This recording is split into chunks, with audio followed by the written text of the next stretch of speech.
Accueillons celui qui, dans quelques minutes, va prêter serment à l'occasion de l'investiture à la magistrature suprême afin de présider aux destinées de la République démocratique du Congo. 20 janvier 2024, les jours de l'investiture du président de la République, Félix-Antoine Tshisekedi Tshilombo. Tout le monde est présent.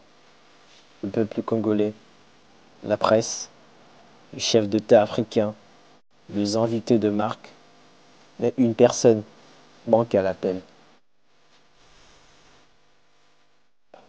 En fait, cette absence n'est pas un cas isolé dans l'histoire de notre pays.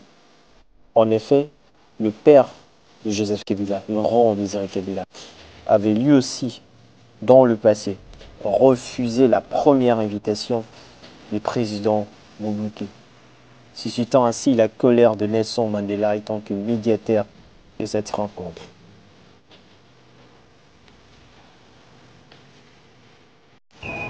Nelson Mandela propose l'Uteneka, un navire de guerre sud-africain. C'est le président lui-même qui servira de médiateur pour ces négociations de la dernière chance. Les menaces à peine voilées de Bill Richardson laissent peu de marge de manœuvre à Mobutu. Le vieux dictateur accepte contraint de s'asseoir à la même table que Kabila, l'homme qui règne désormais sur plus de la moitié du Zaïre. Il avait peur, il est parti avec toute sa famille.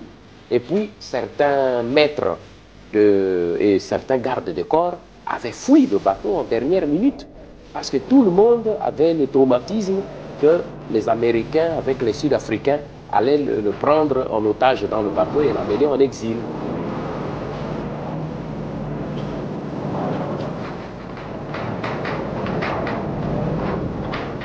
Juste en ce moment où la tension commençait à monter, ouf, on entend l'hélico et puis toute l'attention est tournée vers l'hélico.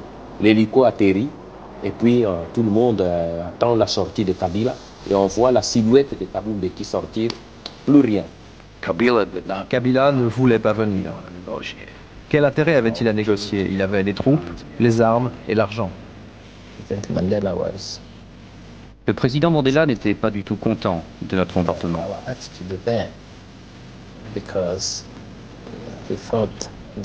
Il trouvait Kabila très arrogant. C'était pour moi la première fois de voir comment Mandela est en colère. Il était dans tous ses états. Je croyais que c'était un homme doux et qui ne se fâchait pas, mais ce jour-là, j'ai eu le privilège de voir comment il était hors de lui.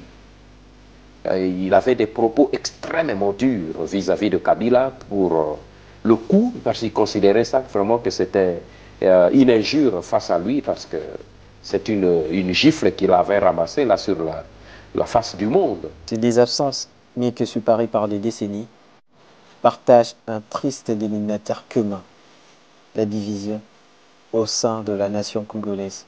Pourquoi cette division entre les Congolais alors que le pays est agressé? Combien de Congolais doivent encore mourir pour voir le leader congolais se serrer les coudes pour une seule cause? Quand